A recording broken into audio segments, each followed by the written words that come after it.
सतगुरु रामपाल जी भगवान की। अरे मैं तो ऐसे ही कहने वाला हूँ। मतलब इसमें बोला तो सबको सुनाई देगा ना। इसको भी लगा लो, कैमरे में रिकॉर्ड हो जाए। नहीं, दोनों को लगा दो, दोनों को ऐसे पकड़ के ऐसे घुमाओ, घुमा के उल्टा ऐसे ऐसे। अभी जैसे कि ये बात इसके ऊपर चल रही थी, अभी कल ही एक भगत जी से मेरी बातचीत हो रही थी। तो कोई धनानय आश्रम में सेवा करने गया था।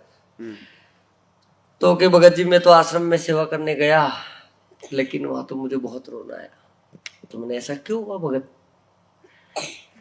तो कि मैंने देखा कि वो महेंद्र भगत जी आए फॉर्च्यूनर से, अच्छा सापा पट्टा बांध रखा से फॉर्च्यूनर गाड़ी से वो आए कि मैंने देखा तो मेरे को, और ऐसा देख दुख के ऐसे चले गए। तो मैंने ये सोचा कि गुरुजी पे भी ऐसा ही केस था जैसा इनके ऊपर केस, इन पे भी वही केस लगा था। और इन्होंने तो 8 साल फरारी काटने के बाद भी 1 महीने के अंदर अंदर आ गए। 1 महीने के अंदर अभी आ गए और खूब ऐसे घूम रहे, फॉर्च्यूनर कार से घूम रहे, वीआईपी ट्रीटमेंट उनके साथ, बॉडीगार्ड सारी चीजें।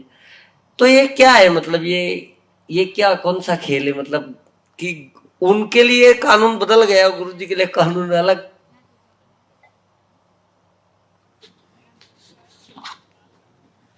कानून तो भगत जी सबके लिए वो ही है, लेकिन ये काल का ये लोक है। बरवाला कांड का जो जन्मदाता है वो महेंद्र ही है, हम सबको पता है इस बात का। किस प्रकार से उसने उल्टे सीधे बयान देके पुलिस प्रशासन को जबरन सतलोक आश्रम बरवाला के अंदर अटैक करने के लिए आमंत्रित किया। धारा 144 लगी हुई है, फिर भी सबको कह रहा है मीडिया वालों को कि संत रामपाल जी आश्रम में नहीं है।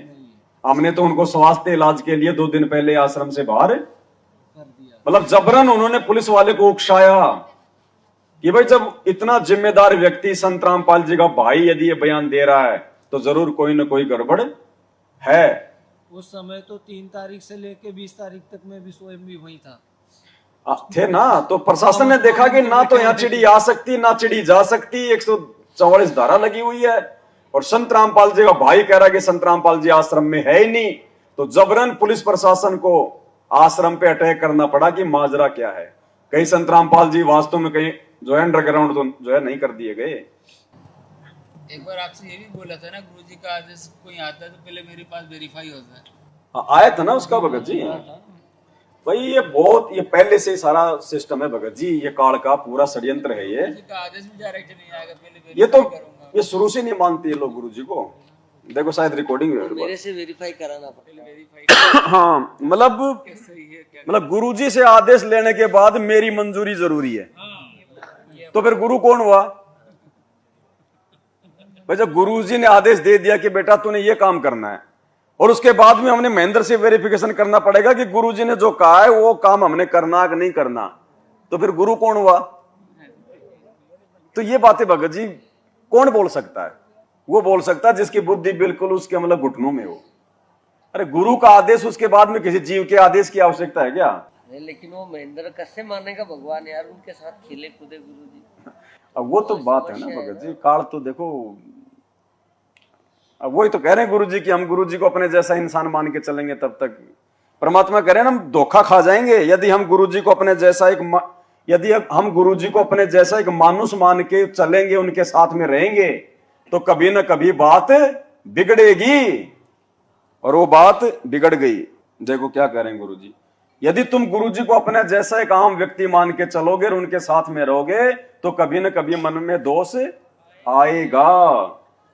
परमात्मा बताते हैं, गुरु मानुष कर जानते ते नर कहिए अंधे, ओवे दुखी संसार में आगे यम के फंदे। गुरु को मानुष कर जानते तो ते नर कहिए अंधे, और फिर होवे दुखी संसार में, फिर काल के फंद। पुणात्मा, हमने गुरुजी को परमात्मा मानना पड़ेगा। परमात्मा मानने से हमारी यह प्रॉब्लम सोल्व होएगी, नहीं तो नहीं हो सकती।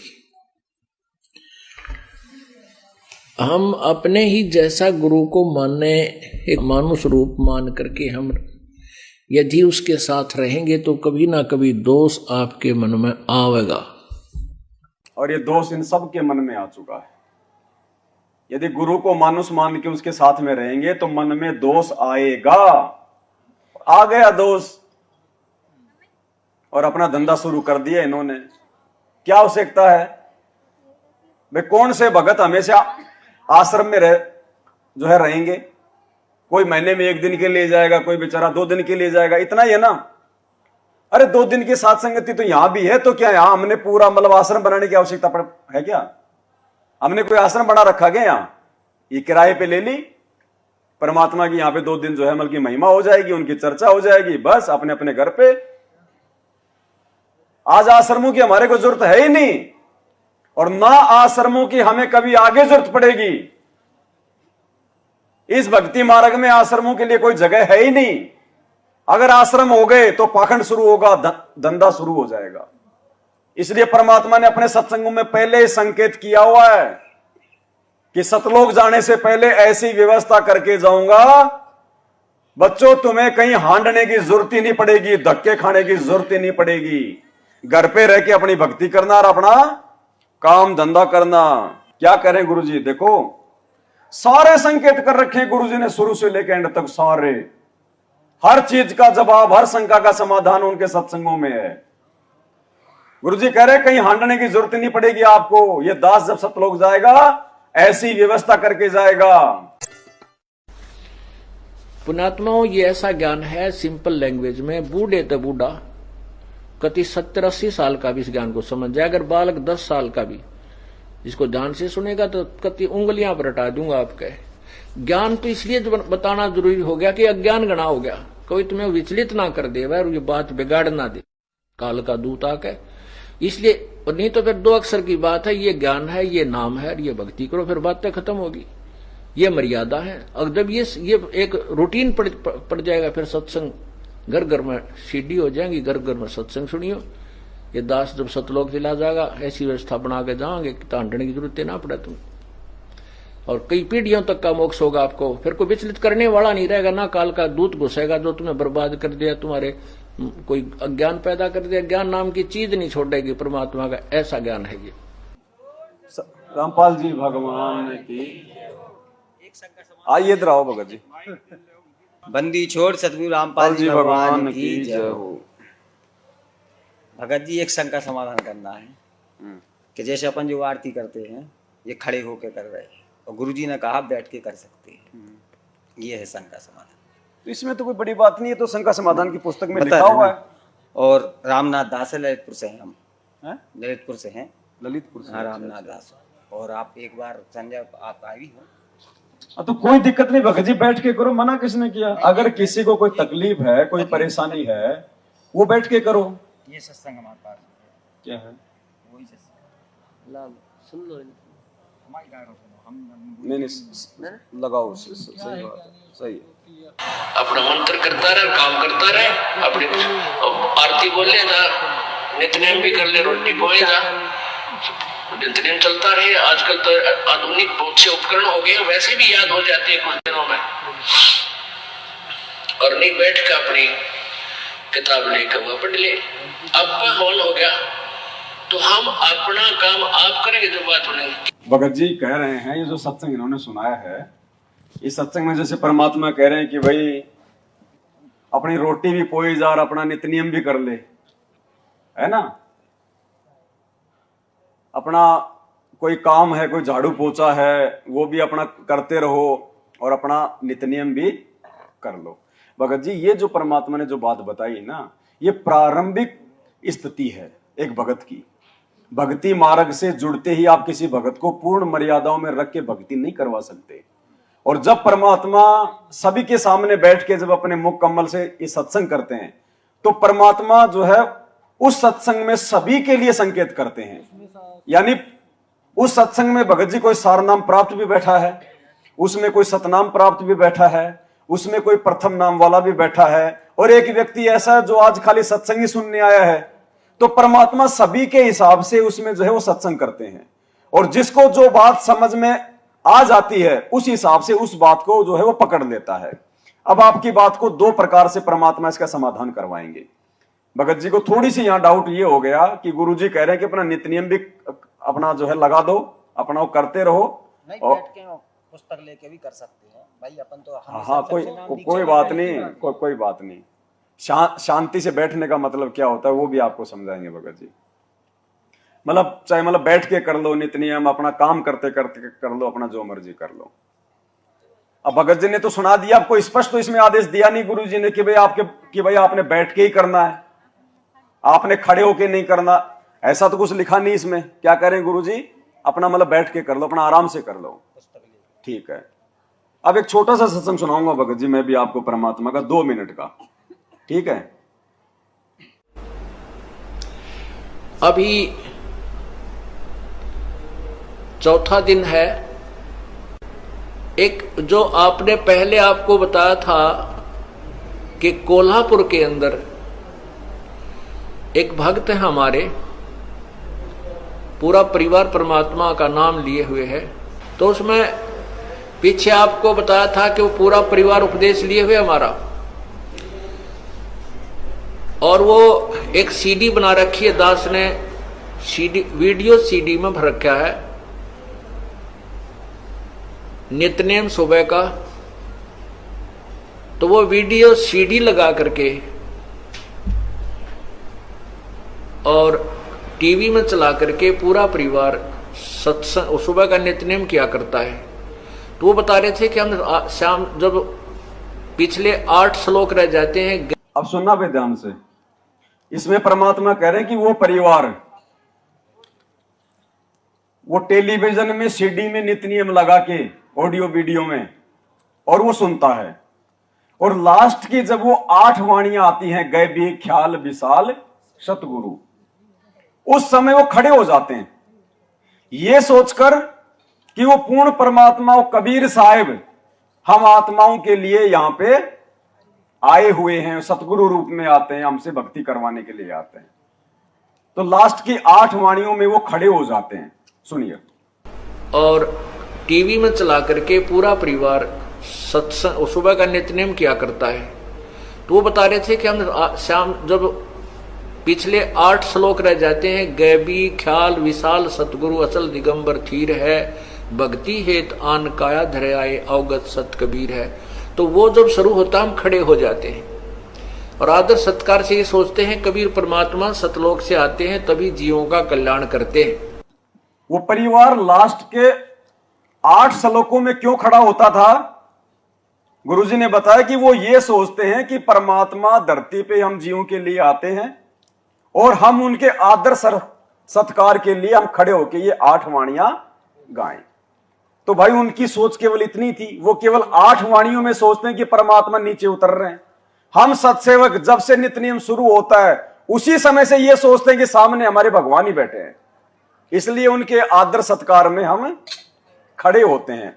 बाकी हमने सबको कह रखा है, अगर किसी को दिक्कत है, कोई बीमार है, कोई एक्सीडेंट है, कोई कुछ भी, चाहे लेट के करो, बैठ के करो, सो के करो, कोई दिक्कत नहीं है। मेन चीज है वाणियां हमारे कानों में जाए और हम उन वाणियों पे अमल करें। जब तक वाणियों पे हम लोग नहीं चलेंगे तब तक चाहे तुम खड़े होके कर लो, चाहे तुम बैठ के कर लो, चाहे तुम लेट के कर लो, चाहे तुम भक्ति बोध से कर लो, चाहे तुम डीवीडी से कर लो, कोई फायदा नहीं होगा। सुनने मात्र से फायदा नहीं होगा, रट्टा लगाने मात्र से फायदा नहीं होगा, जब तक हम उन वाणियों को अपने जीवन में अमल नहीं करेंगे। दूसरी चीज क्या है, इस भक्ति मार्ग को जिसको जैसा समझ में आता चला जाता है उस अनुसार वो अपना लेता है, लेकिन गुरुजी कभी किसी को दबाव नहीं देते। परमात्मा कैसे? एक सत्संग कर रहे हैं गुरुजी माता बहनों के लिए, आपने भी ध्यान से सुनना चाहिए, जो माता बहनें अभी तक उन आदेशों पे नहीं चल रही हैं। और उस सत्संग में परमात्मा ने फिर क्या संकेत किया? पति भरता और सुहेलड़ी सेवन अधिक अपार, पति भरता भाव नहीं ये चूम चटक सिंगारे।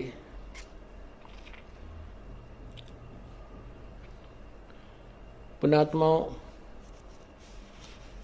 इसमें दोनों ही हमें आदेश दे रहा है परमात्मा, दोनों ही निर्देश हैं। अपने साधारण जीवन में और इस भक्ति जीवन में हमने कैसे जीना है। पतिव्रता और स्वेलड़ी सेवन अधिक अपार। वो अधिक से अधिक जो पुण्यात्मा है, पतिव्रता यानी एक इष्ट पर आश्रित पुण्यात्माएं हैं, वो अधिक से अधिक सेवन यानी पूजा करती हैं। और वो पतिव्रता भावनी चोम चटक श्रृंगार। पतिव्रता को किसी भी प्रकार के बाह्य आडंबर करने की आवश्यकता नहीं। कहते हैं इन श्रृंगारों की परमात्मा को कति आवश्यकता नहीं, वो अंदर से जानता है ये कितना भगत है और उसमें उतना ही प्रेम होता है प्रभु का। ऐसे ही हम अपनी बहन बेटियों से प्रार्थना करते रहते हैं कि हमने न तो ये मेहंदी वगैरह लगानी है, ना ये नाखूनों को लाल करना है, ना होठों को लाल करना है, ये नहीं चाहिए हमने। आप केवल अपने मांग में सिंदूर आदि लगा सकते हैं, जिससे ये एक प्रतीक है ये शादीशुदा है या मैरिड है अनमैरिड, बस इतना। क्या कह रहे हैं गुरुजी? एक तरफ तो परमात्मा सत्संग में कह रहे हैं कि पतिव्रता भावे नहीं चूम चटक श्रृंगार। अब चूम चटक श्रृंगार में तो सारी चीजें आ गई, बिंदी सिंदूर सब आ गए, ये गहने गाठी वगैरह, ठीक है। तो अब ये तो आदेश दे दिया परमात्मा ने उनको जो काफी वर्षों से परमात्मा की भक्ति कर रहे हैं। मतलब सत्संग परमात्मा तो पूरी भीड़ के लिए कर रहे हैं, अब उसमें हर प्रकार के सामने जो है भगत बैठे हुए हैं। तो सबसे पहला संकेत तो परमात्मा ने उनके लिए कर दिया जो काफी वर्षों से परमात्मा की भक्ति कर रहे हैं कि पतिव्रता भावे नहीं चूम चटक श्रृंगार। हमने बाह्य आडंबरों की आवश्यकता नहीं है, उस परमात्मा को पता कि अंदर से ये कितना भगत है। सख्त आदेश हो गया मालिक का कि हमने अगर भक्ति करनी है तो किसी भी प्रकार का बाह्य आडंबर हार श्रृंगार वगैरह नहीं करना है। फिर आगे क्या कह रहे हैं गुरुजी? उनके लिए जो खाली सतनाम तक हैं, क्या कह रहे हैं कि मांग या फिर बिंदी दोनों में से एक लगा सकती हैं, जिससे यह पता चल जाए कि यह शादीशुदा है या फिर यह कुंवारी है। हमें क्या मतलब भाई, हम शादीशुदा है कि हम कुंवारे हैं? हमने भक्ति करनी, हमने दुनिया को यह थोड़ी दिखाना कि मैं कुंवारी हूं या मैं शादीशुदा हूं। लेकिन क्योंकि सतनाम तक भी आत्मा ज्ञान में इतनी दृढ़ नहीं होती है, वो अपने सास ससुर का, अपने आड़ोसी पाड़ोसियों का, अपने पियर वालों का वो ताने वगैरह नहीं सुन सकती कि तूने तो ये भी छोड़ दिया, तूने वो भी छोड़ दिया। तो परमात्मा कहते हैं कि भाई मतलब जो है बिना ज्ञान के झगड़ा बढ़े, वो बेचारी वो परेशान हो, इससे अच्छा है चाहे वो मांग भर ले, चाहे बिंदी निकाल ले, ताकि उसकी निंदा ना हो, क्योंकि उसको ज्ञान नहीं, अभी वो संघर्ष नहीं कर पाएगी। इसलिए परमात्मा ने उन आत्माओं को जो भक्ति मार्ग पे संघर्ष नहीं कर सकती, जिनको ज्ञान थोड़ा है, उनके लिए मालिक ने छूट दे दी कि आप या तो बिंदी या फिर आप सिंदूर, दो में से एक चीज लगा सकती हो, जिससे यह साफ हो जाए कि ये शादीशुदा है या फिर ये कुंवारी है। और तीसरे प्रकार का जो है आदेश परमात्मा फिर क्या दे रहे हैं आगे? फिर मालिक कह रहे हैं जिनको ज्ञान है उनको आवश्यकता नहीं है। सुनिए, ऐसे ही हम अपनी बहन बेटियों से प्रार्थना करते रहते हैं कि हमने न तो ये मेहंदी वगैरह लगानी है, ना ये नाखूनों को लाल करना है, ना होठों को लाल करना है, ये नहीं चाहिए हमने। आप केवल अपने मांग में सिंदूर आदि लगा सकते हैं, जिससे ये एक प्रतीक है ये शादीशुदा है या मैरिड है अनमैरिड, बस इतना। वो भी लगाना चाहें तो लगा सकते हैं, अन्यथा कोई आवश्यकता नहीं है। अन्यथा कोई आवश्यकता के लिए है जो नए नए आते हैं उनको एकदम हर एक क्रिया। ये किन के लिए है? ये उनके लिए है जो नए नए आते हैं, उनको एकदम हर एक क्रिया से विपरीत होना पड़ता है, इसलिए वो थोड़े से घबरा जाते हैं। जब ज्ञान हो जाएगा फिर आपको ये शरीर मिट्टी नजर आओगा। इस मिट्टी के घड़े को कितना श्रृंगार है, कितना इसके ऊपर चित्र सुंदर लगा दे, इसमें वस्तु जल नहीं है तो ये व्यर्थ है। अब परमात्मा ने छूट भी दे दी स्पष्ट रूप से, फिर आगे चल के मना भी कर दिया। इस जिस दिन आपको ज्ञान हो जाएगा ये मिट्टी नजर आएगी, इस मिट्टी को आप कितना संवारोगे? जल नहीं है। और वहां परमात्मा कह रहे हैं कि या बिंदी या सिंदूर दो में से एक लगा सकते हो। और सबसे पहले कह रहे हैं कि भाई ये पतिव्रता भावे नहीं चूम चटक श्रृंगार। जो असली जो आत्मा होगी, जो असली जो पतिव्रता आत्मा होगी, वो तो बिल्कुल भी इन चीजों का उपयोग। तो भगत जी सत्संग में सभी प्रकार की आत्माएं बैठी होती हैं, परमात्मा ने हर प्रकार की आत्मा के हिसाब से सत्संग करने होते हैं। जैसे जैसे हमें ज्ञान होता चला जाएगा उस आधार से हम अपनी क्रियाओं को आगे बढ़ाते जाएंगे। अब यदि हम खड़े होकर आरती करते हैं तो ये तो है नहीं कि हमारे भाव कोई बल्कि नीचे गिर रहे हैं, डाउन हो रहे हैं, नहीं हो रहे ना।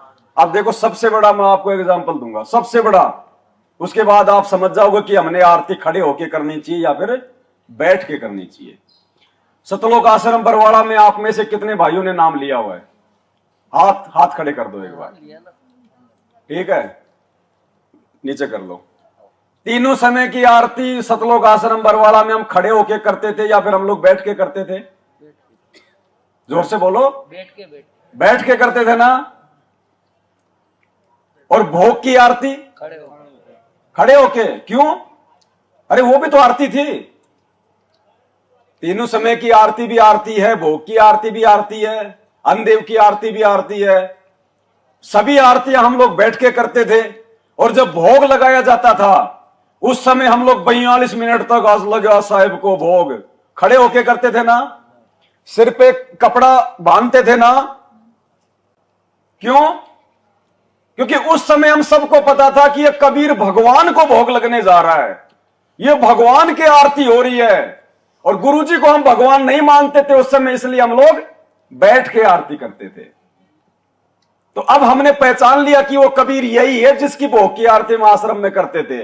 तो बाकी तीनों समय की आरती फिर हम भाइयों कैसे बैठ के कर लेंगे? आज गुरुजी आपके सामने आके बैठ जाए, आप बैठ के आरती आप करोगे क्या? आपकी हिम्मत ही नहीं पड़ेगी अगर आपको ज्ञान है तो। वो संध्या आरती में क्या आता है? परमात्मा की वाणी है, खड़ा रहूं दरबार सू आठों। तो ये तो देखो अपने अपने ज्ञान के ऊपर है, अपने अपने भाव और ये श्रद्धा के ऊपर है। गुरु को सम्मान देना हुआ ना। ये कोई जबरदस्ती नहीं है कि आप लोगों ने अगर खड़े होकर आरती नहीं करोगे तो भाई आपका मोक्ष नहीं हो पाएगा। नहीं, ऐसा कुछ नहीं है। दास तो आपको यहां तक भी कहता है कि ये जरूरी नहीं है कि आप भोग नहीं लगाओगे तो आपका मोक्ष नहीं हो पाएगा। मोक्ष के लिए तो मर्यादा जरूरी है, लेकिन वो मर्यादा निभाने के लिए हमारे भाव बढ़े, उसके लिए हमने गुरुजी को भोग लगाना पड़ता है। भोग लगाने से यह साबित हो जाता है कि हमने इनको परमात्मा मान लिया। क्योंकि आश्रम में भोग लगाया जाता था ना भगवान को, हलवे राम का, तो उस समय हम किसको मान रहे थे? दाढ़ी मूछ वाले को। और अब भगवान हमने इनको मान लिया, ये है भगवान, तो फिर हम भोग किसको लगाएंगे? इनको लगाएंगे।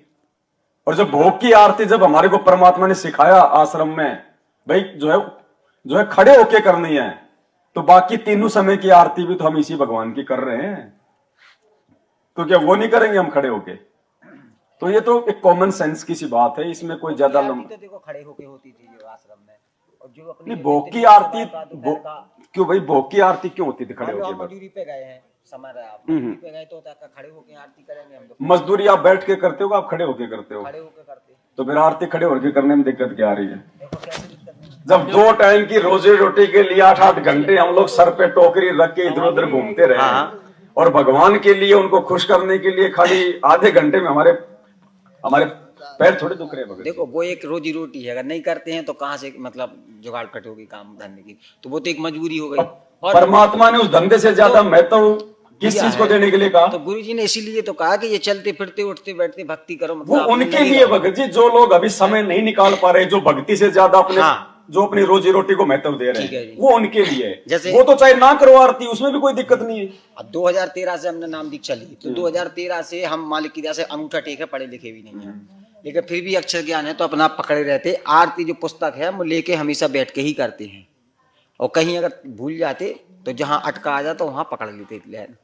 तो हमारी तो बात शुरू से है कि हम बैठ के ही आरती करते हो, नित्य नियम सुबह का अपना स्पीकर से। वो तो कोई दिक्कत नहीं भगत जी, आप बैठ के करो, कोई जरूरी नहीं कि आप जो खड़े होके नहीं करोगे तो परमात्मा आपको मार्ग से बाहर निकाल देगा, ऐसा नहीं है। अब भोग की आरती ऐसी है कि भोग प्रसाद जब लगता है तो वो रोजीना थोड़ी लगता है। वो तो देखो भगत जी, हमने भगवान पहचान लिया तो हम इनको भोग लगा रहे हैं। हमारे भाई इनको नहीं भोग, हमारे भाई इनको नहीं पहचान रहे तो इनको भोग इनको नहीं लगा रहे। अब वो कहेगी भाई तुम क्यों लगा रहे हो भोग? तो वो तो हमारे मन की विवेक के ऊपर है, हमारी जो है श्रद्धा के ऊपर है। हाँ। तो इसी प्रकार भगत जी जो खड़े होके जो आरती हम कर रहे हैं, देखो हम सात संगत से कब जुड़े? सात संगत से हम वैसे ही जुड़ गए। पवन दास गुरुदोई हमने सब सुना, ना इनकी वीडियो ना देखना, नाम खंडित हो जाएगा। तो देखो नाम खंडित तो अपन जानते हैं कि गुरुदोई किसको बोलते? जो उल्टी सीधी बातें करे, ठीक है, जो गुरु के प्रति सही बोला तो भाई सुनना चाहिए। तो हमने ये सत्संग सुना था सबसे पहले। पूरे पंथ पे इसका एक भी शब्द चलता हुआ इस सत्संग को सुन के हमने ऐसा बेहुदा ज्ञान इन लोगों का कभी नहीं पता। दुनिया को करोड़ों लोगों को डबो दिया। फिर उन्होंने नवी कल ये दसी सबको कि किसी की पुस्तक नहीं पढ़ना और किसी की सीडी भी नहीं देखना, वो नहीं लेना। ये नवी कल 10 का सबका थपकी मार के भेज दी। अब वो श्रद्धालु बेचारे वो नो सोचे गुरु जी का आदेश होगा, हमने किसी की पुस्तक नहीं पढ़नी। उनको इन्होंने पता ये काल के जाल में बांध दिए तो कति की ठड़ी बांध के कर दिए और झोंक देंगे उनके अंदर। ज्ञान पढ़ने में क्या दिक्कत है? हमारा भी पढ़ो और उनका भी पढ़ो। हमारा भी सीढ़ी देखो, उनकी भी सीढ़ी देखो, तब निर्णय होगा। कहाँ जा रहे हो तुम? तो कहने का दास का तात्पर्य ये है इसी बात कि इनके पास न तो कोई वो देखो भगत जी, ये भी बहुत बड़ा खेल है। अब आपने इस आधार से हमारी वीडियो देखना शुरू कर दिया। भाई गुरुजी कह रहे हैं खुद ही कि भैया उनकी भी देखो और हमारी भी देखो, हैं? और जब तक दोनों तरफ का निर्णय नहीं करेंगे तब तक हम कैसे वो जो है वो जान पहचान हम कर पाएंगे। अब ये सत्संग में तो आपने सुन लिया, और वैसे ऑडियो वीडियो में गुरुजी क्या कह रहे हैं मैनेजमेंट वालों को? दास के लिए गुरुजी क्या दे रहे हैं आदेश? ये दे रहे हैं ना, उसकी कोई पुस्तक नहीं पढ़नी, उसका कोई वीडियो नहीं देखना, जो उसका वीडियो तो देखेगा उसका नाम खंड हो जाएगा। वो हम बात नहीं मानते। वो तो हम इसलिए है शुरू से नहीं मानते क्योंकि हम भी 6 महीने जेल में रहे हैं। हाँ, तो ये ज्ञान आधार से नहीं मान रहे ना। आप भी जेल में रहे आए हो, ये तो हम जानते कि ये सब फर्जी है। जो वो बताई गई ना, वो कॉल बॉन्डी के करके से जो बात हो रही है भगत जी, फर्जी है। अरे हमने भी तो बात करी ना जेल से, उसी 1 नंबर जेल से। हाई लेवल की बातें हैं, नहीं समझ में आए इतनी जल्दी। हम भी जेल में रहे ना, तो हमने भी तो घर पे बात करी ना। तो हमारे आसपास भी 2 3 4 10 पुलिस वाले रहते थे और लाइन लगी रहती थी, सभी के घर पे आश्रम बात होती थी। तो जो आश्रम से बात हो रही ना, तो जो बगल बॉन्डी के करके हो रही है, आप समझो, ध्यान लगाओ, उस फोटो को देखिए गौर से। ये तो उल्टा सीधा एक दूसरे की तस्वीर जो बदल देते हैं ना ये लोग, डुप्लीकेट भी बन जाता, किसी की कोई भी आवाज बोल सकता है। ये नहीं हम मानेंगे भगत जी, ये फर्जी है। और फिर जो गुरुजी ने सत्संग सुना दे, तो ये किस लिए सुना दे? हमारे लिए। हम इसी को आधार मानते हैं, बाकी के हम किसी को नहीं मानते। सत्संग किसके लिए? सत्संग फाइनल है। देखो ये अध्यात्म है, ये सत्संगों से समझा जाएगा। गुरुजी ने क्या बताया? एक संत ने अपने भक्तों को अपने पास में बैठाया और रोज उनको वो ज्ञान दिया करते थे कि बच्चों, जो अपने गुरुजी की आज्ञा नहीं मानता, जो अपने गुरु के आदेशों की अवहेलना करता है, वो नरक में जाता है। बताया। और फिर उन्हीं चेलों को अपने पास में बैठा के कहा कि मेरा आदेश है, अपने अपने पैर का जूता निकालो और मेरे सिर में। अब सत्संग में तो वो गुरु कह रहा है कि अपने गुरु की तरफ अगर उंगली भी कर दी तो नरक में जाओगे, और वो ही गुरु कह रहा है उसी सत्संग में कि अपने पैर का जूता निकालो और अब मेरे सिर में मारो, ये मेरा आदेश है। अब वो क्या? वो परीक्षा। तो भक्ति मार्ग का जो विधान है वो तो गुरुजी सत्संगों में डाल के चले गए, वो बिल्कुल गुरुजी ने तो अटल है। अगर ये भक्ति चलेगी, ये ज्ञान मार्ग चलेगा, तो गुरुजी के सत्संगों के हिसाब से चलेगा। अब भक्तों के विवेक की बुद्धि की 28 साल से ज्ञान देने के बाद में अपने ही भक्ति विधान के विपरीत आदेश देके गुरु कैसी भी परीक्षा ले सकता है भगत जी? तो गुरुजी ने तो अभी तो बोला कि शीश दिए जो गुरु मिले तो भी सस्ता जान। हमें रावण जैसा शीश थोड़ी देना है। नहीं तो शीश तो उसने भी नहीं दिया। नहीं तो उसने कहा अपने गुरु जी के जूते मार दिए? उसने तो अपने सिर पे मारे ना। हाँ, तो अपने सिर पे मारे, अपने सिर पे मारे ना। हाँ, तो लेकिन आदेश के तो उसने पालना उसने की ना। तो भाई वो शीश भी तो गुरु जी का भी था। मतलब जैसे कहने का मतलब है गुरु अपने ही ज्ञान के विपरीत आदेश देके भी परीक्षा लेगा। हाँ। साल भर तक टीचर बच्चों को पढ़ाता है, भारत की राजधानी दिल्ली, और जब वो उनकी परीक्षा लेता है तो भगत जी क्या लिखता है वो पेपर में? भारत की राजधानी क्या है? क्या उसको नहीं पता क्या है भारत की राजधानी? वो बच्चों की परीक्षा ले रहा कि जब मैंने साल भर तक इनको पढ़ाया तो इनका दिमाग कहां था। तो भगत जी 2014 के बाद से जितने भी ऑडियो वीडियो जो भी कुछ हो रहा है ना, ये सब हम भक्तों की परीक्षा है। इससे कोई मतलब नहीं है भाई, ये अध्यात्म है। इन ऑडियो वीडियो को देख के विचलित मत हो जाना। इन ऑडियो वीडियो को दास हमेशा आपको एक बात बोलता आया है शुरू से ही, जब से ही आने लगी हैं। दास ने आपको क्या कहा कि भैया फर्जी हैं, नकली हैं, लेकिन इन ऑडियो वीडियो में जो बातें हमारे गुरुजी के ज्ञान से मेल खाएंगी वो हमें स्वीकार्य हैं, मंजूर हैं। बाकी हम नहीं मानेंगे, चाहे गुरुजी की क्यों ना हो। तो इसका भी परिणाम वो दिया ना प्रमाण गुरुजी ने, इंद्रमती का जो सत्संग है उसके अंदर, कि स्वयं गुरुजी भी आए, मतलब कि काल ने गुरुजी का ही रूप लिया। हाँ। और उसने वो आदेश बताया, तो बताया कि भाई गुरुजी भी आ रहे हैं और आदेश दे रहे हैं, और यदि वो ज्ञान से नहीं मैच कर रहा है नहीं करना, तो आपको स्वीकार ही नहीं करना है, चाहे भले गुरुजी आपको आदेश दे के, लेकिन तो वो गुरुजी के बताए ज्ञान से मैच। सत्संग में गुरुजी ने ये भी तो बोला कि मेरे रूप में, मतलब मेरे रूप में काल भी आ सकता है। तो वहाँ सतनाम का जाप जो आपको मंत्र मिला वो करना पड़ेगा जब उसका चेहरा चेंज होगा। तो अभी हमारे सामने क्या गुरुजी भैया परमात्मा निचोड़ के लेके जाएगा, मसल देंगे एक बार। ऐसा नहीं, सतलोक ऐसे नहीं मिलेगा। अगर ऐसे मिलता तो गुरुजी हमें क्या कहते हैं, तुम लाखों बार मेरे शरण में आ लिए, लाखों बार तुमने कलयुग निकाल दिए, लेकिन रह जाते हो। तो मैं हमेशा ये प्रार्थना करूंगा, या तो मानना अपने गुरुजी के खाली जो है मतलब प्रवचनों की, उनके सत्संगों की, या फिर जब तक आप खुद जाके गुरुजी के सामने खड़े होके कोई आदेश प्राप्त नहीं कर लेते तब तक मत मानना। कोई दूसरा गुरुजी को कह के क्या आदेश जो है दिलवा रहा है, ये आपको स्वीकार्य नहीं होना चाहिए। आप खुद जाके पूछो, खुद जाके आदेश लो, आपके सामने गुरुजी कह दे हाँ बेटा ये सही, ये गलत, या तो तुम लोग उस बात को मानना, या फिर गुरुजी ने जो सत्संग कर दिए वो उनका भक्ति विधान है, वो कभी फेल नहीं हो सकता जिंदगी में। बाकी तो परमात्मा है, बेहतर प्रकार की लीला करेगा, आप और हमारी दिलो दिमाग से बाहर है। अगर मैन अगर पटरी से नीचे उतर गए भाई, ट्रेन अगर पटरी से नीचे उतर गई तो फिर वो नहीं चल पाएगी, भले उसमें बहुत जान है लेकिन वो नहीं चल पाएगी आगे। तो भक्ति मार्ग की जो पटरी है वो गुरुजी के सत्संग है। सत्संगों को जिसने अपना गुरु बना लिया वो कभी भक्ति मार्ग पे मार नहीं खाएगा। जानबूझ के परमात्मा बरवाला कांड में चुपचाप रहा।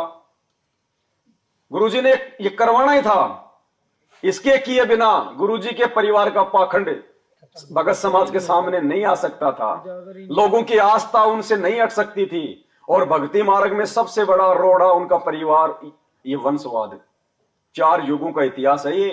1000 साल तक भगवान ने मार्ग चलाना है, ऐसे कोई एक अच्छा काम करके नहीं जाएगा। सब पता परमात्मा को कौन क्या कर रहा है, आज क्या उसको पता नहीं, बाहर कौन क्या कर रहा है, ये साथ संगतियां कौन करवा रहा है, ये हिम्मत कौन दे रहा है, ये नई ये प्रेरणाएं अपने गुरु, ये इतनी सारी बातें जो साथ संगतियों में कितने बदलाव हुए तुम्हें पता है। एक किताब बन जाएगी जिस दिन हम इन बातों पे विचार करने लगेंगे। गुरुजी ने दाढ़ी मूंछ वाली फोटो को भगवान बताया और इस दास के माध्यम से परमात्मा ने उस फोटो को सबके जो घरों से बाहर निकलवा दिया। क्यों भाई, तुमने मेरी बात क्यों मानी तुमने मेरी बात? जब तुम्हारे गुरुजी ने नाम दीक्षा के साथ में तुम्हें वो दाढ़ी मूंछ वाली फोटो दी कि यो भगवान है, इसको दरबार में लगाना, इसके आगे आरती करना, उस फोटो को तुमने मेरे कहने से क्यों निकाला सबने? ये गुरु के आशीर्वाद बिना, उसकी मेहर बिना नहीं हो सकता। मेरी बात कोई नहीं मान सकता। ये वक्त की आवश्यकता है। ये गुप्त रूप में परमात्मा सारा काम कर रहा है, वो अंतर्यामी, उसको सबको पता है। मेरे कहने से आप खड़े होकर आरती आप क्यों करोगे भाई? मैं कौन लगता हूं आपका? लेकिन आपके अंदर से प्रेरणा, मैं खाली एक निमित्त बना, मैं खाली एक टेप रिकॉर्डर, अंदर से आपको खड़े होकर आरती करने की हिम्मत कौन दे रहा है? प्रेरणा कौन कर रहा है? आप मेरी बात नहीं मान रहे, और ना मैं मनवा रहा, और ना ये बात मनवाने से मुझे कोई फायदा है। आप खड़े होकर आरती अपने भगवान के आगे कर रहे हो, मुझे क्या मिल रहा है? मुझे क्या मिल रहा है? अपने गुरु को भोग लगाना परमात्मा ने सात संगतियों से शुरू करवाया। आप मेरे को हलवा खिला रहे हो क्या? हलवा खाने वाला खा रहा है, आप जी खिला रहे हो, आपका पैसा लग रहा है, मुझे क्या फायदा? ये परमात्मा करवा रहा है। जितने भी बदलाव परमात्मा ने करवाए हैं सात संगतियों में, आप संध्या आरती में वो सबके सब लोग अपने गुरु जी को ज्ञानी बोलते हैं। तेरा रामपाल ज्ञान, सुबह नित्य नियम में तो महाज्ञानी बताएंगे। अथ ब्रह्म वेदी में ज्ञान सागर अति उजागर निर्विकार निरंजनम ब्रह्म ज्ञानी महाज्ञानी सत्सुकर दुख मंजनम। और शाम को कह देंगे तेरा रामपाल ज्ञान किया सतलोक का वासी। सुबह महाज्ञानी, शाम को अज्ञानी। आप लोगों को ये चेतना क्यों आई? भाई सारी सब कुछ कौन करवा रहा है? परमात्मा। हमने तो वाणी हटा दी। लेकिन देखो भगत जी, अभी जैसे आपके मन में जैसे कि आपने ये सारी चीजें आपके अंदर होती, अभी सोचो ये बात मेरे मन में बरवाला जा रहा था तब से चल रही, तब से दिमाग में खटपटी चल रही कि ये क्या है, ये कौन सी बात पढ़ रहे हैं अपन, क्या पढ़ रहे हैं, क्या पढ़ रहे हैं। सोचो अभी मैं ये चीज को जब याद आया था जब मेरे ऊपर लेता, मेरे नाम से बोलता, जब मतलब मैं भी नहीं बोलता था, मतलब मैं भी वही करता था। तेरा दास आत्मा अंदर से बहुत सारे लोगों की करती थी, बेचारे चुप हो जाते थे, वो कुछ नहीं बोलते थे, लेकिन अज्ञानी नहीं बोलते थे, लेकिन वो डरते थे कि मैं बताऊं किसको, मैं किसके सामने बोलूं, किसको पूछूं, हाँ किसको पूछूं, मैं किसको पूछूं। तो वहां पूछने का मतलब जो मन में जो चीजें चल रही थी वहां पूछ ही नहीं पाते थे, ऐसा कोई संपर्क नहीं। कुछ चीजें मुझे प्रार्थना करनी थी क्योंकि मैं बहुत जटिल समस्या में था, तो मैं डायरेक्ट गुरुजी तक अपनी बातचीत नहीं पहुंचा पा रहा था। जब तो मैं आश्रम की घटनाएं बता रहा हूं, मैं हर महीने में 2 बार चला जाता था आश्रम में, लेकिन वो भी सबकी बुद्धि ऑफ थी उस समय। हाँ, बरवाला कांड तक की बुद्धि ऑफ थी। बरवाला कांड में पूरे से तो 19 तारीख 20 तारीख को वहां से निकले, 19 तारीख तक वहां रहे। ये सद्बुद्धि परमात्मा ने अपने भक्तों को उनके सत्संग समझने की बरवाला कांड के बाद में दी। बिल्कुल सारी चीजें पूर्व निर्धारित है। जगत वालों ने भविष्यवाणी भी की ना अप्रैल 2024 में। आप लोग ये देखो, सबसे पहले परमात्मा का प्रकट दिवस, सतगुरु रामपाल जी भगवान का प्रकट दिवस 2019 में सत्संगों के द्वारा मनाया गया। इससे पहले वे 28 साल से परमात्मा ज्ञान दे रहे थे, लोग सार नाम तक ले चुके थे। क्या उनके दिमाग में नहीं आई? कभी आई उनके दिमाग में? और 2019 में जैसे हमने मेरठ में मनाया, 2020 में इन लोगों ने शुरू कर दिया हमारे पीछे पीछे। कहीं ना कहीं परमात्मा हमको आगे चला के और फिर इनको एक मतलब मैसेज दिलवा रहे हैं, और हमें इस बात की हमें खुशी है कि चलो हमारी कॉपी कर रहे हैं लोग, लेकिन कम से कम ये थोड़ा थोड़ा लाइन पे तो आ रहे हैं। लेकिन परमात्मा कहते हैं नकल में भी अकल चाहिए। ये नकल भी उसी समय सक्सेस होगी जब आप अपने गुरु को परमात्मा मानोगे। तो कहने का मतलब है, देखो साध संगति में किसी प्रकार का कोई दबाव किसी पे नहीं है। भाई मुझे जो प्रेरणा होती है, मुझे जो अच्छा लगता है, क्योंकि मेरे अपने विचार हैं, मैं स्वतंत्र हूं। परमात्मा ने किसी को बांध नहीं रखा। मैं जो मर्जी बोलूंगा, जो मर्जी मैं तुम्हें बात बताऊंगा, लेकिन तुम्हारी जिम्मेदारी बनती है मेरे पीछे अंधा होके चलने की नहीं। मेरे द्वारा कही गई बातें यदि आपके गुरुदेव के ज्ञान से मेल खाती हैं तो स्वीकार करो, नहीं तो छोड़ दो। ये नहीं कि भाई पवन दास ने बोल दी तो ये बात फाइनल है, मार खा जाओगे। हो सकता है परमात्मा मेरे माध्यम से कोई ऐसी बात बुलवा कि आपकी परीक्षा ले ले, फिर क्या करोगे? तो मेरी हर बात पे सिर हिलाने की आवश्यकता नहीं है, क्योंकि मुझे कोई संत नहीं बनना, मुझे कोई गुरु नहीं बनना, मुझे आप लोगों से कोई स्वार्थ नहीं है। जिस दिन मेरी सेवा समाप्त हो जाएगी, मैं मेरा पानी पतासे का ठेला लगा लूंगा जो मैं मेरा पहले लगाया करता था। मेरे कोई शौक नहीं है, 2 टाइम की रोटी चाहिए, परमात्मा पहले भी दे रहा था, आज भी दे देगा। जब तक सेवा है तब तक आपकी सेवा में है। नहीं भाई, अपना आप लोगों से कोई स्वार्थ नहीं है, और ना मेरी आप में से किसी से कोई यारी है, ना दोस्ती है, ना कोई रिश्तेदारी है, ना मैं आप में से किसी को विशेष मानता हूं, ना मैं कोई किसी को मैं विशेष कोई आदर जो है बल्कि सम्मान देता हूं।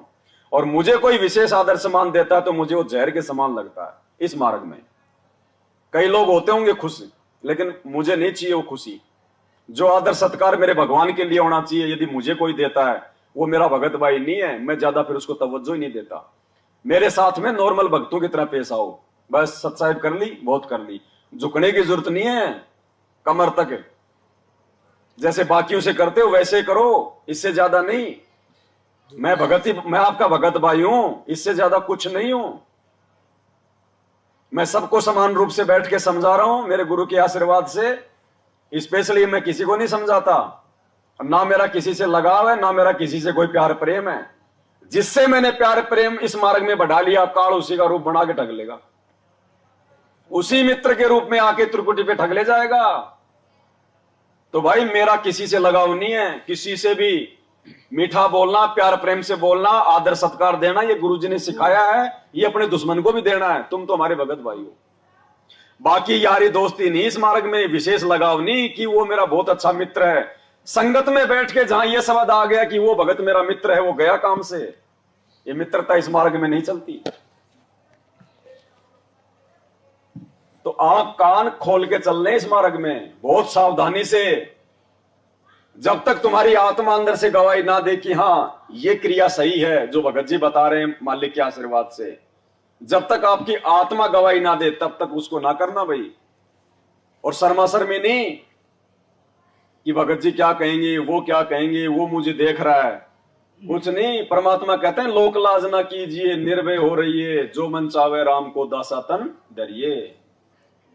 तो करना वही है। हालांकि पहले तो दास भी पूरी कोशिश करता है 99% कि मेरे से ही कोई ऐसी कोई क्रिया कोई त्रुटि ना हो जाए जिससे मेरे साथ साथ मेरे भाई बहनों की भी जो है वो कर्म फूटे। तो पहली बात तो परमात्मा ऐसी नौबत आने देगा नहीं।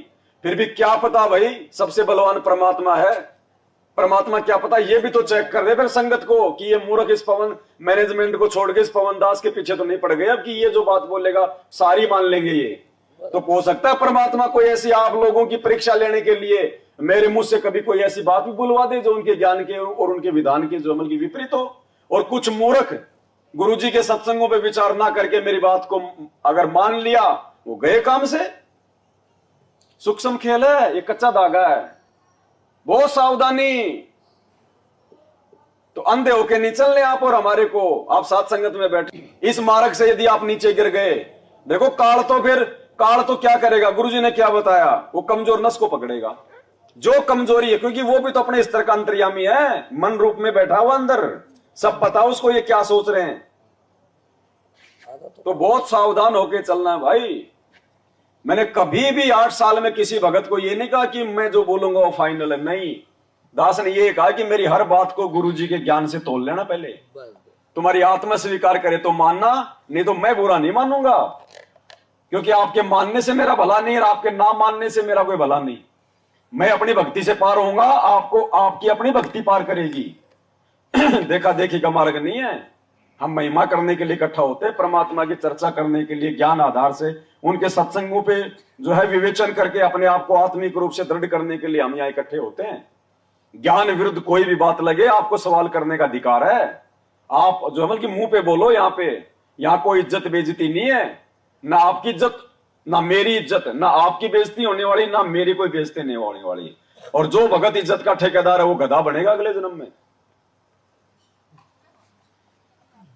तो बहुत सोच समझ के परमात्मा ने धरती पे भगवान उतरा हुआ है, हर प्रकार से छान छान के लेके जाएगा, छान छान के। मुझे तो संदेह है अगर एक विमान भी अगर भर जाए तो परमात्मा का एक विमान भी। हाँ जी, रियलिटी भगत जी। जब 4 युगों में एक आत्मा भी नहीं गई, 4 युगों का इतिहास उठा के देख लो, सतयुग त्रेता द्वापर और ये कलयुग वर्तमान समय तक का। अगर एक भी आत्मा सतलोक गई हो तो मुझे बता दो। अब गुरु जी के सत्संगों से एक भी, 2 पहुंचे थे मानसरोवर तक, वो भी नीचे गिर गए। द्वापर में सुदर्शन और त्रेता में वो इंद्रमती। वो सुदर्शन अपने माँ बाप के चक्कर में, इंद्रमती अपने पति के चक्कर में। रविदास जी तो गए ना? नहीं, कोई नहीं गया भगत जी। रविदास कहां से? जब नानक जी नहीं जा पाए, धर्मदास जी नहीं जा पाए, नानक जी का उसका कहां नंबर आएगा? रविदास मिनी सतलोक तक पहुंच गया। मिनी सतलोक में भी कहां भगत जी? वर्तमान में तो यहीं बैठा होगा कहीं भगत जी। परमात्मा ने उद्धार करा था ना। वैसे भगत जी केवल मतलब सुरग तक गई थी। जो गणिका थी ना, जिसको परमात्मा ने परीक्षा के लिए निमित्त बनाया था, केवल वो सुरग तक गई है, आगे नहीं गई। चमरा जुल्हा तर गए और छिपा नाई रे, गणिका चढ़ी विमान में सुरगापुर दाई रे। दास जो बोलेगा मालिक के ज्ञान से बोलेगा, मैं अपने मन से नहीं बोलता कुछ भी। मालिक की खुद की वाणी है। चमरा जुल्हा तर गए और छिपा नाई रे। तर गए मतलब यहाँ के जो बाकी हम जो 64 लाख थे मूर्ख, उनसे उत्तम हमारी गति हो गई। मतलब हम 650 साल से मानव जन्म लेके आ रहे हैं, हम लोग ये नरक भोगते आ रहे हैं, और उन आत्माओं को परमात्मा ने बीज रूप में कहीं बैठा दिया, मिनी सतलोक में या कहीं भी, और वर्तमान समय में डायरेक्ट उनको जन्म दे दिया। वो बार बार माँ के गर्भ वाला वो नरक भोग के नहीं आए। ये है नेकी संबंध। कहां से पार हो जाएंगे भगत जी? सत्संग सुनो ध्यान से। वो देखो ठीक है, उनके भाव थे भगत जी, उन भगत जी भाव थे, जो है उनकी श्रद्धा थी, लेकिन ज्ञान नहीं था, ज्ञान नहीं था भगत जी। नेकी ने क्या बोला अपने पति को जब अपने बेटे की गर्दन काट के आटा ले आया घर पे? क्या बोला नेकी ने? बोला जी गुरुजी खाना खाएंगे, आंसू मत निकाल देना, नहीं तो गुरुजी को मालूम पड़ जाएगा। तो क्या उसको पता नहीं था? वो अंतर्यामी कहां मान रहे थे परमात्मा को कि तू रोना मत, नहीं तो गुरुजी को पता चल जाएगा कि ये बेटा काट के आए हुए हैं। क्या उसको पता नहीं था कि अंतर्यामी है? सारा खेल तो वही करवा रहा था। जानबूझ के परमात्मा ने परिस्थितियां पैदा की थी भगत जी उनकी परीक्षा लेने के लिए। और संबंध तो कहां से पार हो जाएगा? उसके तो मन में ये आ गया था कि भाई आज अगर मेरे पास में मालताड़ होता तो मुझे अपने बेटे की गर्दन नहीं काटनी पड़ती। तो उसको तो परमात्मा ने फिर सम्मन सेठ बनाया, सम्मन वो सेठ बनाया, फिर अगले जन्म में जो है नौशेरवा का बादशाह बनाया, फिर उसको इब्राहिम सुल्तान बनाया। सम्मन वाली आत्मा तो थी इब्राहिम सुल्तान। भगत जी पार होने का समय ये है। आज इतने सत्संग सुन के 24 घंटे कान के मोबाइल लगा लगा के मजदूरी करते करते साफी से ये मोबाइल बांध लेंगे यहाँ पे, और इतने सत्संग सुनते सुनते उनकी बुद्धि भ्रष्ट हो रही है। और उस समय तो साल 2 साल में कहीं जब गुरुजी आते थे तब सत्संग सुनने को मिलते थे। वो कैसे पार हो जाएंगे भाई? गुरुजी ने क्या बताया? 64 लाख में 2 पार हुए। कौन? अर्जुन। और मुक्ति बोध जो आपके सबके घरों में होगी उसमें लिख रखा है गुरुजी ने, अर्जुन सर्जुन का भी वर्तमान में जन्म होगा। कबीर सागर का सरलार्थ पेज नंबर 212 और 213 के नीचे पढ़ना, मीराबाई का जो है वर्तमान में जो है जन्म होगा, साफ साफ लिखा हुआ है। रविदास जी का कहाँ लिखा है? अब ऐसे तो 64 लाख का कहां लिखा हुआ है? अब 2-4 का लिख दिया, संकेत कर दिया ना परमात्मा ने। पार होने के वक्त 2-3 स्टेज बताई परमात्मा ने, स्वर्ग चले गए, सतलोक चले गए। देखो परमात्मा ने सत्संग में बताया कि 2-3 आत्माएं थी जो परमात्मा के ज्ञान को समझी, लेकिन आगे चल के वो भी जो है फेल हो गई थी। अब एक बात बताओ फिर, ऐसे तो आप इस हिसाब से तो जब परमात्मा ने 650 साल पहले हाथी पे बैठ के जब परीक्षा ली थी तो रविदास को और गणिका को तो मालूम था कि परीक्षा हो रही है। उन्होंने तो कोई दोष परमात्मा में जो है देखा ही नहीं, तो वो तो फेल हुए नहीं, और फेल नहीं हुए तो उनको तो सतलोक में जाना था। फिर वो शुरू क्यों गई भाई? जब उनका गुरु फेल हो गया, जब उनका गुरु ही फेल हो गया, जब भगत जी सर्वानंद जैसे फेल हो गए, मालिक ने सिर्फ बताए 1.5 या 2 मतलब वो मतलब एक ही है बस। वो 1.5 और 2 दोनों वो एक ही है, चाहे 1.5 कह दो चाहे उनको 2 कह दो, बात एक ही है कि वो 2 पार हुए थे, और वो भी इतने पार हुए कि उनको फिर से जन्म लेना पड़ा। तो आए कि नहीं आए फिर से वो, और उसके बाद भी वो पार नहीं हो पाए। अब गुरुजी ने मुक्ति बोध में लिख दिया साफ साफ, उन दोनों का नाम लेके लिख दिया, अर्जुन और सर्जुन का। अब है वो भगत जी सारे अब हैं। देखो परमात्मा क्या कह रहे हैं। एक वाणी सुनी होगी आपने, 2 शिष्य थे गरीबदास जी महाराज जी के, सबसे मैन। देखो हर युग में परमात्मा आता है, 1 या 2 आत्माएं उनके मैन होती हैं। 650 साल पहले आए तो उनके कौन था? धर्मदास, ठीक है। गरीबदास जी आए तो कौन था? भूमड़दास। और भूमड़दास से भी ज्यादा 2 भगत थे उनके, संतोष दास और बनखंडी दास। नानक जी के बाला और मर्दाना। हर युग में परमात्मा 1-2 को तो अपने पास में रखता है। देखो परमात्मा क्या कह रहे हैं। अब इन बेराह गरीबदास जी आए थे, 2 संतों का प्रमाण मिला है जो सारे हरियाणा में पार हुए। एक संतोष दास, एक कलाहौड़ के अंदर उसका बनखंडी दास, उन दोनों आके वहां आश्रम बने हुए। वो भी इतने पार हुए से वो फिर जन्म लेना से उन्होंने। तो जब गरीबदास जी जब अपने चेलों को पार नहीं कर पाए तो अर्जुन सर्जुन को कैसे पार कर देंगे? खाली उनकी बैटरी चार्ज करनी थी भगत जी। पूरा सुन लो भाई। अब इन बेराह गरीबदास जी आए थे, 2 संतों का प्रमाण मिला है जो सारे हरियाणा में पार हुए। एक संतोष दास, एक कलाहौड़ के अंदर उसका बनखंडी दास, उन दोनों आके वहां आश्रम बने हुए। वो भी इतने पार हुए से वो फिर जन्म लेना से उन्होंने। यानी हम डटते नहीं हो संत की मर्यादा पे, और फिर दोबारा उनको पार करेंगे। तो अब बताओ, इब हम भी फेल हो ऐसा? हम तो कुछ भी जीव नहीं, उनकी आंख सामने बंद भगवान खुद आए, उन पर विश्वास नहीं किया हमने।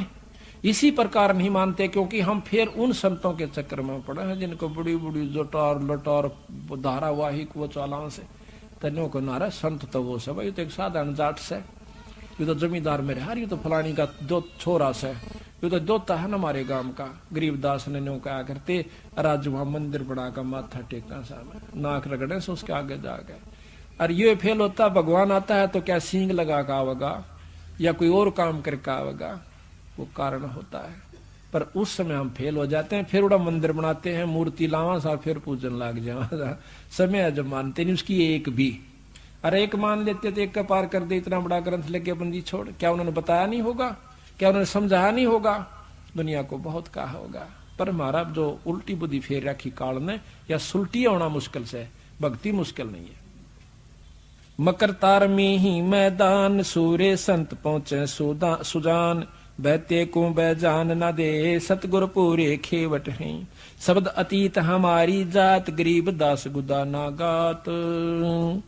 शब्द अतीत हमारी जात, गरीब दास गुदा ना गात। सत साहिब। गरीबदास जी कह रहे हैं अपने लिए कि शब्द अतीत हमारी जात, और गरीबदास गुदा ना गात। तुम्हारी तरह अड़मास का शरीर नहीं है, ये गुप्तांग नहीं है मेरे। गुदा ना गात, गात माने शरीर और गुदा मतलब जैसे। और आप रविदास की बात कर रहे हो, देखो सबके नाम तो परमात्मा लिखेंगे नहीं, सारे के सारे सूरवीरों के।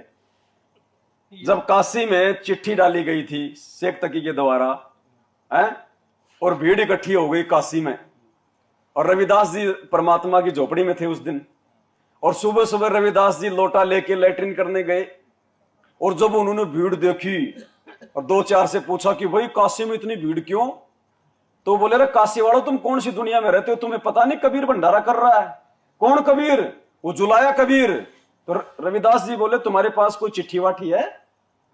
अरे दो, हम ऐसे थोड़ी आते हैं, ये रही चिट्ठी।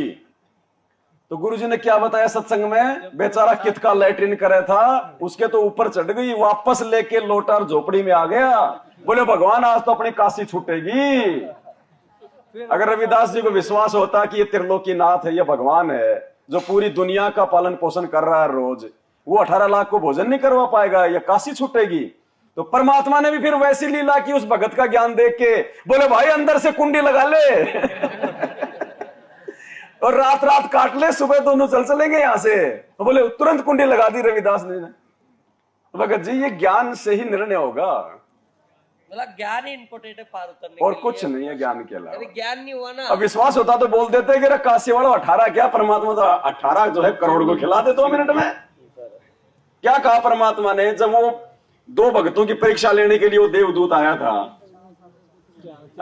वो 4 साल और 4 साल वाला, तो एक तो डगमग हो गया, और वो बोला भगवान बोलो हाथी को सूर्य के नोके से क्या, भगवान तो पूरी जो है मतलब पृथ्वी को निकाल दे। तो रविदास जी को उस समय मानते जब वो ये जवाब देते वहां पे कि परमात्मा आज तो आपकी महिमा करने का समय आ गया, दुनिया देखेगी आज आपका चमत्कार। और रविदास कहता है कोई दिक्कत नहीं, हमारा भगवान बंदी छोड़े जो पूरी दुनिया को खिला रहा है, क्या दिक्कत जी। विचार करने की बात है, सत्संग से सारे निष्कर्ष निकलेंगे।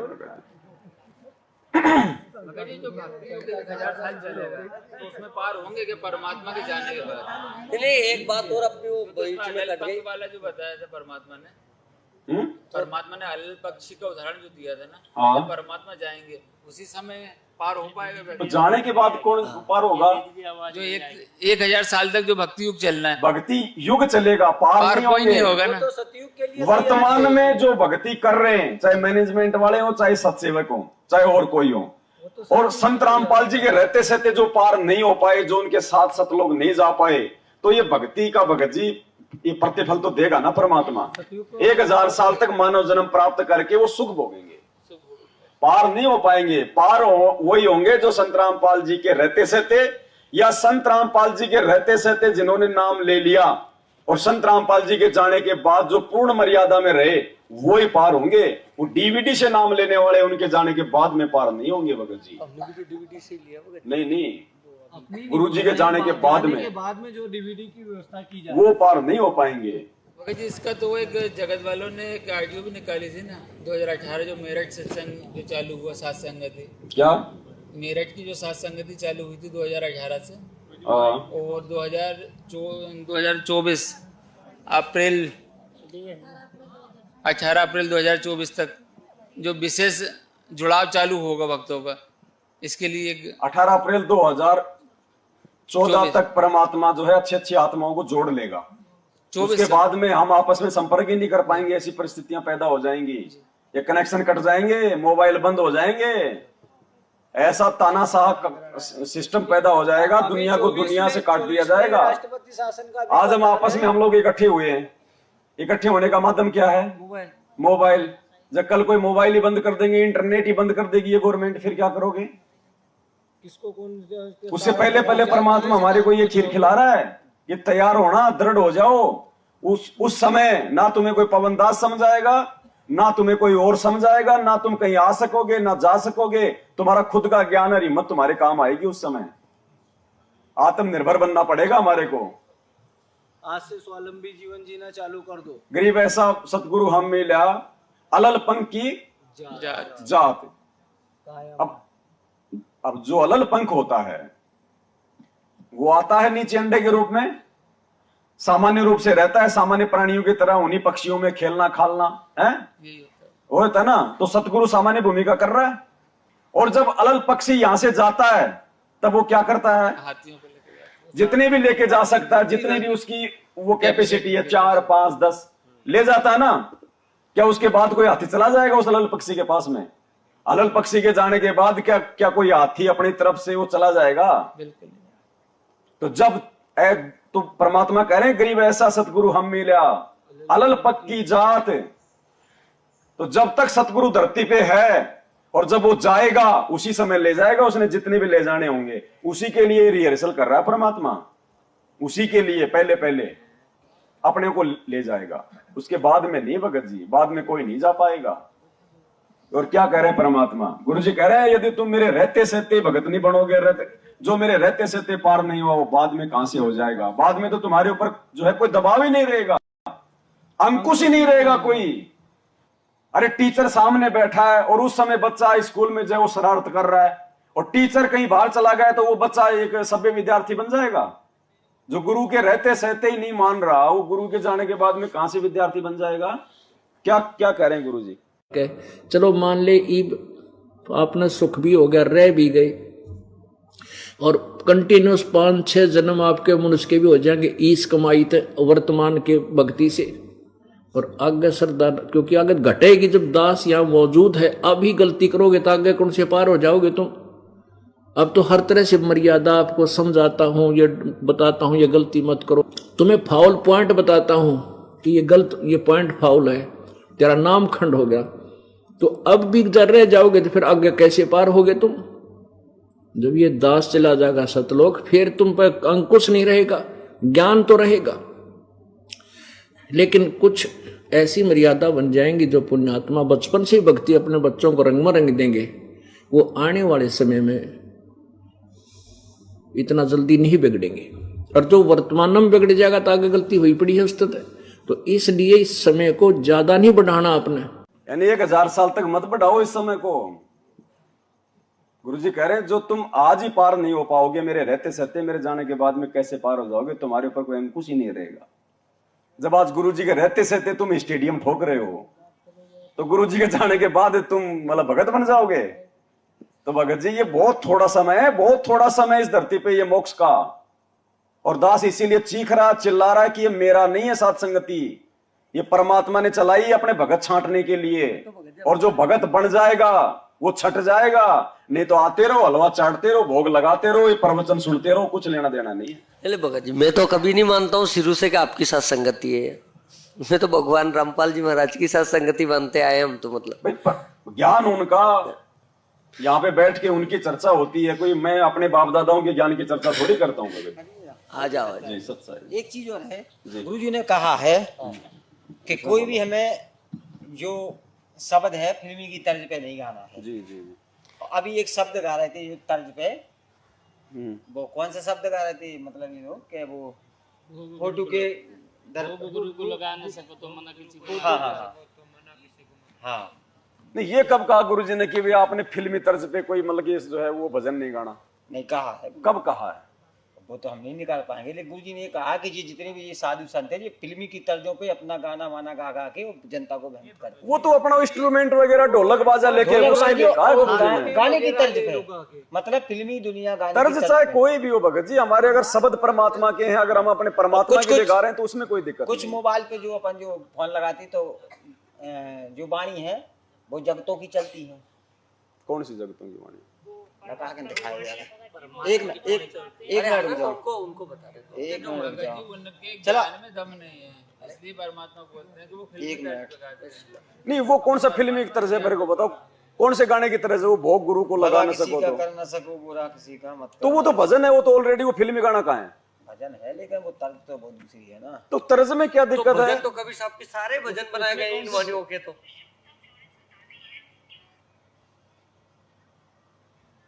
ये भी तो ये देख, एक मिनट रुको, कहाँ है स्पीकर? गायब हो गया? स्पीकर खोल दो ना बाहर से।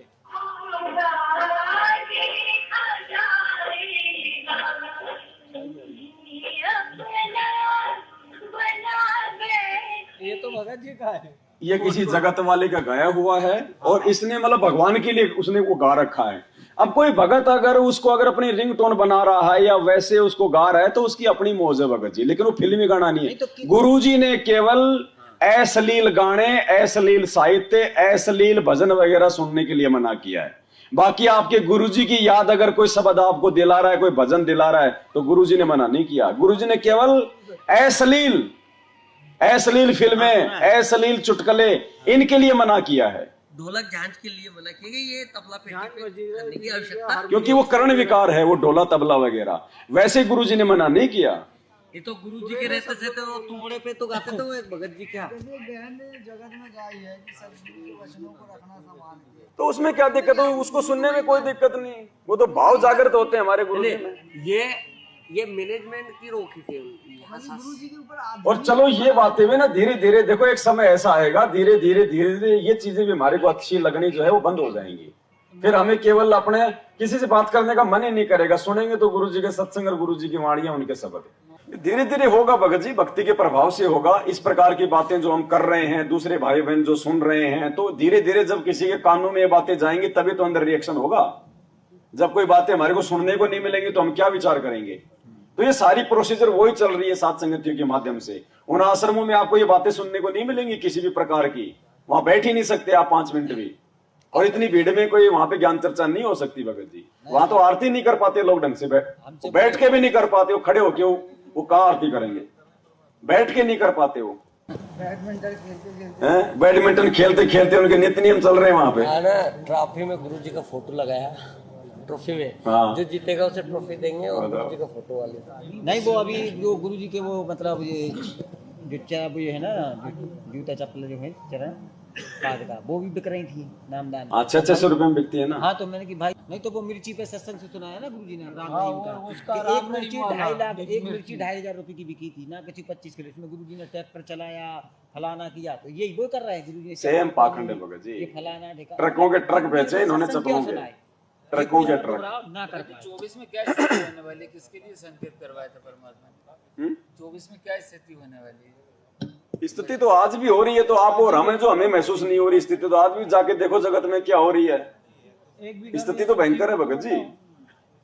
भोग प्रसाद लगाते हैं तो गुरु जी ने कहा है कि दास का अगर वीडियो लगा के भोग प्रसाद लगाओगे, भोग आरती करोगे, तो ये सभी को लाभ होगा। कब कहा परमात्मा ने? वो आपकी वीडियो ही देखी थी, उसमें भी ना मैं तो कुछ नहीं। नए डाली थी वीडियो। हम जब जुड़े नहीं थे इस साथ संगत में, वीडियो देखी थी तो वो उस समय तक थी जब तक हम गुरु जी को भगवान के रूप में नहीं ले रहे थे।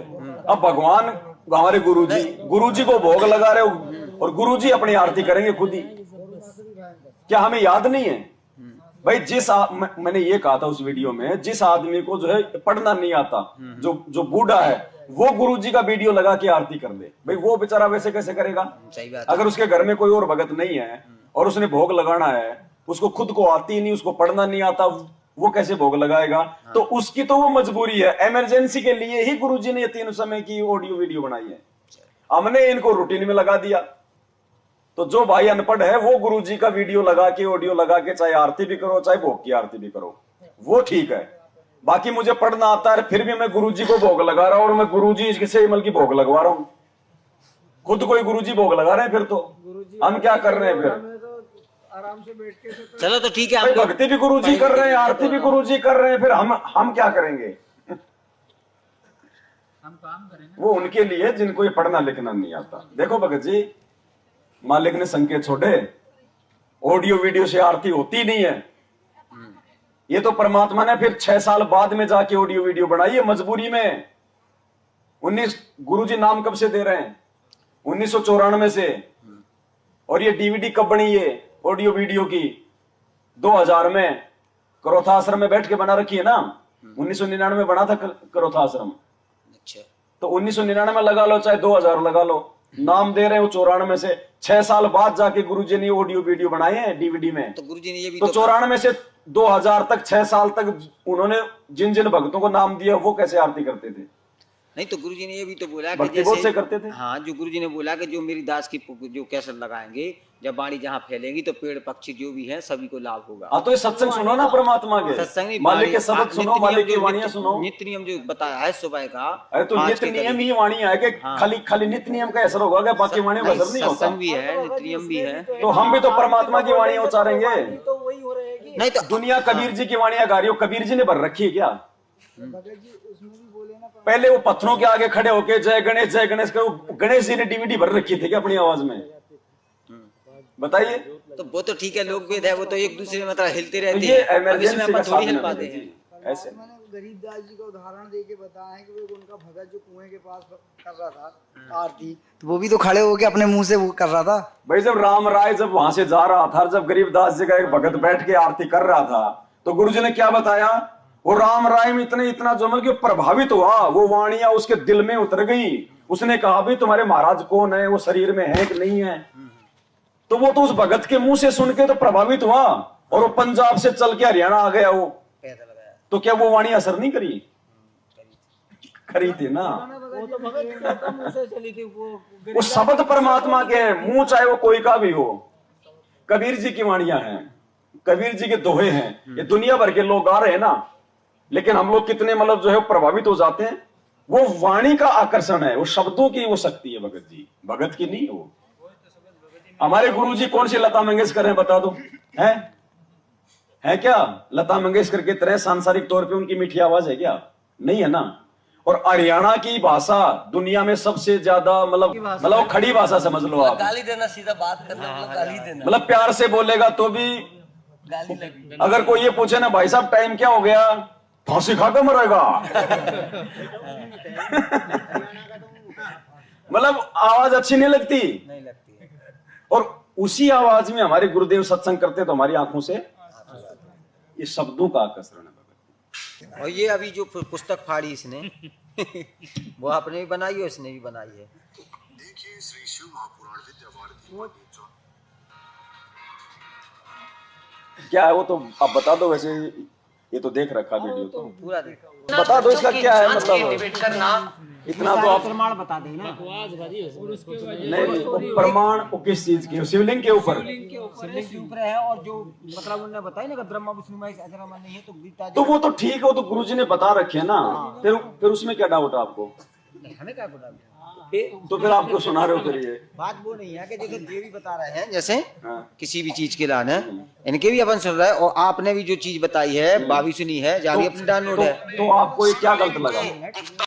भाई गुरुजी ने शिवलिंग को शिव जी का जो है गुप्तांग वो नहीं बताया, किसी सत्संग में नहीं बताया, और ना होता है। शिव जी का गुप्तांग नहीं है, वो तो शिव रूप में उस काल ने आके अपनी लीला की थी। वो स्तंभ बनाया था उसने ब्रह्मा विष्णु महेश के बीच में। यहाँ के शिव को तो बेचारे को मालूम ही नहीं इस बात का कि मेरा रूप बना के वो क्या जो है वो खेल खेल गया सदा शिव रूप में। तो गुरुजी ने नहीं कहा। मेरा ऑब्जेक्शन ये है कि इन्होंने इस पुस्तक का लेखक बना दिया संत रामपाल जी को, और फिर शिवलिंग के आगे कोष्टक में लिख रहे हैं वो गुप्तांग। इसका मतलब लेखक संत रामपाल जी खुद शिवलिंग को क्या कह रहा है? गुप्तांग। ये नहीं है, ये जो है ये गलत है, क्योंकि गुरुजी ने शिवलिंग को कभी भी गुप्तांग नहीं कहा। शिवलिंग की तो गुरुजी ने उल्टी व्याख्या की है कि ये जगत वालों ने जो है मतलब की भद्दी व्याख्या कर दी। जगत वालों के विचार बताए गुरुजी ने कि जगत वाले कहते हैं तो शिवलिंग को शिव जी का गुप्तांग समझ के उसकी जो पूजा कर रहे हैं, जबकि असल में शिवलिंग क्या है गुरुजी ने क्या बताया। पुण्यात्माओं, दास ने अपनी पिछली वीडियो में भी जिक्र किया था कि जिसका बाप एक है उसकी बात एक, और जिसके बाप अनेक हैं उसकी बात अनेक। संत रामपाल जी महाराज जी का आज भी शिवलिंग के ऊपर एक ही सत्संग है, एक ही बात है, और पहले भी एक ही सत्संग और एक ही बात थी। उन्होंने शिवलिंग को शिव जी का लिंग नहीं बल्कि शिव जी की शक्ति का प्रतीक बताया है। सुनिए उन्हीं के मुख कमल से। दो दल कमल प्रेखो जाना, ब्रह्मरंद्र की घाटी जाना। आगे जाके दो दल का कमल त्रिकुटी कमल में है। बंकापुर बंका है नगरी, घाट बाट कुछ पंथ ना पग डगरी। घाट बाट नहीं तासे के अवगत नगर निदान, सतगुरु के ऊपर ताप से पहुंचे कोई संत सुजान। कि अब यहाँ से ब्रह्मरंद्र को पार करना है। ब्रह्मरंद्र को पार करके आगे एक शिव का लिंग है, ये नहीं पत्थर का। ये दो लिंग की परिभाषा यहाँ बना रखी है, कति अनजान लोगों ने गुमराह कर रखी। वहां पर एक स्तंभ है, लिंग कहते हैं इसको खंबे को, और वो यानी उससे तेज पुंज से है। एक इतना चमक प्रकाश का इतना लंबा वो स्तंभ है वहां पर, उसको शिवलिंग कहते हैं। शिव माने शक्ति का प्रतीक। उस ब्रह्मरंध्र को पार करके ईश्वरी उस निरंजन की शक्ति का वो प्रतीक है। वो स्तंभ जैसे झंडे लाले नारे नारे, ये फलानी पार्टी का, ये फलानी पार्टी का। वहां पर शिव का लिंग है। लिंग माने वो खंबा बहुत लंबा, और वो बहुत चमक वाला तेज का है, प्रकाश में है। कहते उसके बाद वो शिव के लिंग को पार करके जब आपने निरंजन के लोक में जाना है। और ये शिवलिंग और बना रहे बड़ी बुरी चाड़ा बिला मूर्ति बना लिया, उसकी परिभाषा सुनाने दिया भी शर्म आवे। तो गुरुजी कह रहे हैं कि गुरुजी तो शिवलिंग की क्या परिभाषा बता रहे हैं, और जगत वालों को गुरुजी डांट रहे हैं कि यहाँ इन्होंने ऐसी मतलब जो है गंदी उसकी जो है परिभाषा बना दी हमारे को सुनाते हुए भी। तो गुरुजी कैसे शिवलिंग के आगे उस पुस्तक में जो बल्कि गुप्तांग लिख देंगे। गुरुजी तो खुद बल्कि खंडन कर रहे हैं जो लोग उसको बल्कि गुप्तांग समझ रहे हैं। तो ये है मेरा ऑब्जेक्शन। भगत जी सच साहब हमसे बोल रहे कि हम मालिक की दया से सब चीज अलग तो कर दी है घर से, जैसे दाढ़ी मूंछ वाले की, लेकिन जो आश्रम से मिला था नाम मंत्र वाला और वो पुस्तक, उसका क्या करें? ज्ञान आधार से थोड़ा बताइए। कार्ड का क्या है? कार्ड तो जो मंत्र है वही है, कार्ड में क्या दिक्कत है? तो फोटो तो लगी है ना उसमें। अच्छा, कल को अगर वो फट जाए, उसकी तो उसको क्या करना जाए वही तो चीज़। आप क्या करोगे? तो कल कोई भक्ति बोध फट जाए तो आप क्या करोगे? तो वही जी तो ये पूछ लगा रहा के ना, उसकी सवा कर दो, जानकारी क्या नहीं है ना करना भगत जी। उसका? ये लगा के सवा कर दो, बस वही चीज। और क्या करना उनका भगत जी। अब उन कारणों से हमारे को मंत्र ही नहीं करने। हाँ बस वही नहीं तो करना ना उससे। तो उनको हम अपने घर में रख के भी हम क्या करेंगे? ना किसी को हम वो दे सकते, दे भी नहीं सकते। ये लगा के सवा कर दो। जैसे जो हम लोग जो जोत जलाते हैं, जो बत्तियां जो बसती हैं, जहाँ पे आप इनको इकट्ठा करते मतलब हो, अपन वो कर देना, उसी में डाल के सवा कर दो। उनको क्या करना आपने? वो प्लास्टिक तो उखाड़ के अलग डाल देना, और जो नीचे का जो है कागज उसको सवा कर देना, वरना फिर वो प्रदूषण फैलाएगा वो प्लास्टिक। भगत जी, अपन जैसे कहीं मुसीबत में फंस जाते हैं, जैसे कहीं जा रहे हैं और कहीं गांव में फंस गए और कहीं रास्ता ही नहीं है और कोई साधन भी नहीं है, जिस अपन जैसे कहीं फंस गए और उसके पास गाड़ी है, अच्छा, अपने पास गाड़ी नहीं है, हाँ, और वो बोले कि मैं तो वहाँ छोड़ूंगा, तब जाके वो ये तो किराया है, वो तो चाहे जो मर्जी किराया भाई, आपने उस सुविधा का फायदा उठाया ना। भाई आप बस में जाते हो, आप ट्रेन में जाते हो, आप टिकट कटवाते हो ना। अब टिकट, अब वो चाहे सरकार चाहे उसको दारू में लगाए, चाहे उसको मतलब की बकरियां कटवाए, हमें क्या लेना देना? हमने तो उसको सही के लिए दिया है, उसके बाद उसके कर्म में उस पैसे का वो क्या यूज करता है। अब कैसे कहीं जाए, कहीं फंस गए तो जगत के यहाँ खाना भी खा सकते हैं। जैसे कहीं रिश्तेदारी में अचानक क्यों नहीं खा सकते? साधन नहीं है तो आप नहीं करोगे क्या? खा सकते हो तो अपना मंत्र जाप करो। खा परमात्मा खाओ, लेकिन वो अपनी आरती करो खा के, लेकिन जबरदस्ती साफ सुथरा खाना खाओ। अपन तो मालिक की दया से जब से नाम दीक्षा नहीं, शादी ब्याह इतना किसी कहा में गुरुजी जाते ने, हैं। जिस घर में मीट वगैरह का यूज होता है ना, उस घर में नहीं खाना चाहिए। स्पष्ट मना कर दो भाई। आपने फिर वहां पे रुकना ही क्यों है?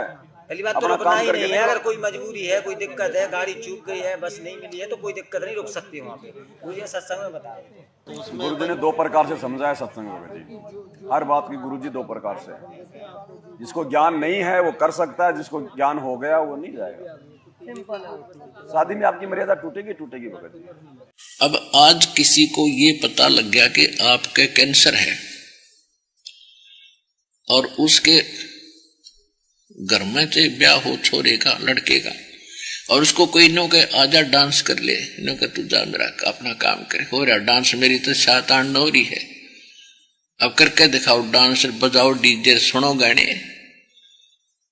तो पुण्यात्माओं संत पहले ही सतर्क होते हैं, इसलिए वो बकवाद अच्छी नहीं लगती उन्हें, अपना भजन करते हैं। कोई बाढ़ में कुआं पड़ो, पड़ते रहो, बजाएं जाओ डीजे, अपना जाना भी वैसे तो वहां से टड़ो, और जाना भी पड़ जाए तो अपना फॉर्मेलिटी करके कोण में बैठ जाए अपनी माला लेके। क्या करें गुरुजी, पहले तो शादी विवाह में जाने से आप टलो, बचो, और फिर भी जाना पड़ जाए तो एक कोण में बैठ के माला लेके बैठ जाए।